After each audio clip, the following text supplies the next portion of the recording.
Hello, bachcho. Let us read the question. And the question says, mention the chemical nature of an antibody and name the types of cells they are produced by. Write the difference between active and passive immune responses on the basis of antibodies. So, first of all, let us see our key concept. So, जो हमारा key concept है, that is antibodies.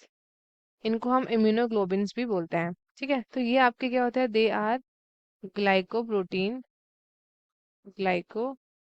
Protein जो कि कौन produce करता है? It is produce bye immune system, ताकि हम आइडेंटिफाई कर सकें एंड यूटिलाइज कर सकें जो भी फॉरेन सब्सटेंसेस होते हैं like pathogen, virus, bacteria and toxins, उनके लिए. ठीक है, तो इनके पास एक कॉम्प्लेक्स केमिकल नेचर होता है.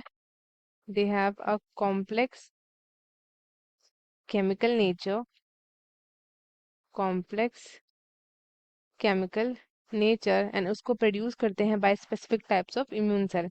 सो अब हम पहले देखते हैं chemical nature of antibodies. Chemical nature of antibodies.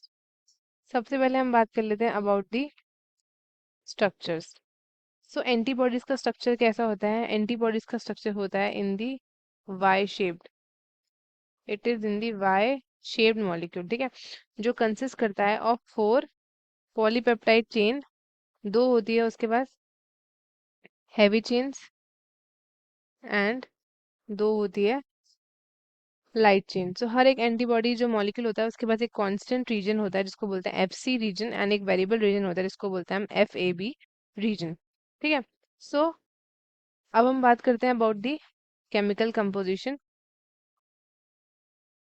Chemical composition. So जो हमारे पास केमिकल कंपोजिशन है, एंटीबॉडीज जो होते हैं ना, ये आपके प्राइमरीली कंपोज होते हैं किसके? Of proteins, amino acids. ठीक है, और एंटीबॉडीज के पास क्या होता है? They also have carbohydrate chain. Carbohydrate chains होता है which is attached to them, and ये इन्वॉल्व होते हैं in stabilising the protein structure. Right, and then जो चेन होते हैं they are linked by disulphide bond. Disulphide bond जो maintain करने में हेल्प करता है स्ट्रक्चर की इंटीग्रिटी एंटीबॉडीज की. ठीक है, अब हम बात कर लेते हैं सेल्स जो प्रोड्यूस करते हैं एंटीबॉडीज. सेल्स जो प्रोड्यूस करता है एंटीबॉडीज. सो एंटीबॉडीज जो है they are produced by B cells which is also known as B lymphocytes. B lymphocytes.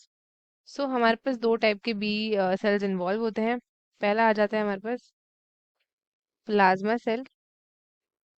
ठीक है, इनका फंक्शन क्या होता है? ये आपके डिफरेंशिएटेड बी सेल्स होते हैं जो स्पेशलाइज्ड होते हैं in producing and secreting large quantities of antibodies. दूसरा हम बात कर लेते हैं मेमोरी बी सेल. तो ये सेल्स जो होते हैं दे आर लॉन्ग लिव्ड, बहुत ज्यादा रहते हैं, एंड ये कोई भी तरीके की एंटीबॉडी सिक्रिएट नहीं करते इमिडिएटली, बट रिटेन करते हैं एबिलिटी कि वो प्रोड्यूस कर सके जब हमें री एक्सपोजर हो सेम एंटीजन से. राइट, सो अब हम बात करते हैं difference between active versus passive immune responses. Passive immune responses, ये दोनों के दोनों हमारे 2 डिफरेंट मैकेनिज्म्स हैं बाय विच बॉडी हमारी एक्वायर करती है protection against diseases. So active immunity क्या होता है? एक्टिव इम्यूनिटी कब अकर करता है? When an individuals own immune system produce करता है क्या? Antibodies. Antibodies in response to the exposure of N antigen. ठीक है, तो आइदर हमारा नेचुरल इन्फेक्शन होता है या फिर वैक्सीनेशन से. अब एक्टिव इम्यूनिटी में क्या होता है? जो हमारी एंटीबॉडीज होती हैं ये प्रोड्यूस कैसे होती है? It is produce by its own B cell. Own B cell.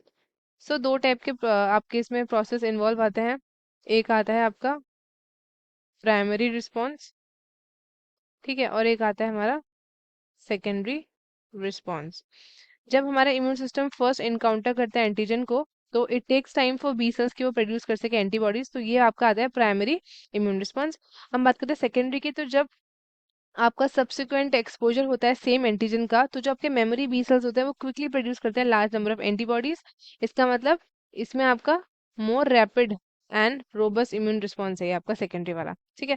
जो आपका इसका ड्यूरेशन की बात करते हैं तो एक्टिव इम्यूनिटी है ना, ये जनरली आपकी क्या करती है, it last long lasting protection देता है ऑफन ईयर्स में। ठीक है। एंड एग्जांपल्स की बात करते हैं अगर हम इसमें, तो जैसे कि आपका आता है एक्टिव, नेचुरल एक्टिव जो इम्यूनिटी होती है, नेचुरल एक्टिव इम्यूनिटी। एंड दूसरी आती है हमारे पास आर्टिफिशियल एक्टिव, जैसे कि हमारा MMR वैक्सीन होता है ना for measles mumps and rubella. तो ये इम्यून आपका जब हो जाते हो आप, उसके बाद वैक्सीन जो आपको मिलती है उससे इम्यून हो जाते हो, उसके बाद आपकी एक्टिव आर्टिफिशियल वाली आती है। अब हम बात करते हैं about the immune responses for passive. So passive की बात करते हैं, पैसिव इम्यूनिटी रिवॉल्व करती है around preformed antibodies from one individual to another. ये टाइप की जो इम्यूनिटी होती है प्रोवाइड करती है immediate protection, but it does not last long जितना आपका एक्टिव वाली होती है। राइट। सो अब हम बात कर लेते हैं अबाउट द एंटीबॉडीज प्रोडक्शन। सो इसमें भी आपकी दो चीजें होती हैं, एक होता है आपका नेचुरल पैसिव इम्यूनिटी, जो ट्रांसफर ऑफ एंटीबॉडीज होता है from mother to the baby placenta के थ्रू, जिसको हम एग्जांपल में बोल सकते हैं आपका IG एंटीबॉडीज, या फिर थ्रू ब्रेस्ट मिल्क जिसको हम बोलते हैं IgA एंटीबॉडीज। ठीक है। अब आती है दूसरी हमारे पास आर्टिफिशियल। आर्टिफिशियल इसमें क्या होता है, एंटीबॉडी ये कंटेन करता है ब्लड प्रोडक्ट्स जैसे कि इम्यूनोग्लोबिन इंजेक्शंस एक्सेट्रा। तो ये हो जाता है आपका। एंड इसका ड्यूरेशन की बात करते हैं तो ये आपका क्या होता है, it last for few weeks. ये आपका फ्यू वीक्स तक लास्ट करती है। तो स्टूडेंट्स, आई होप आपको ये क्वेश्चन अच्छे से समझ में आया होगा। All the best and thank you.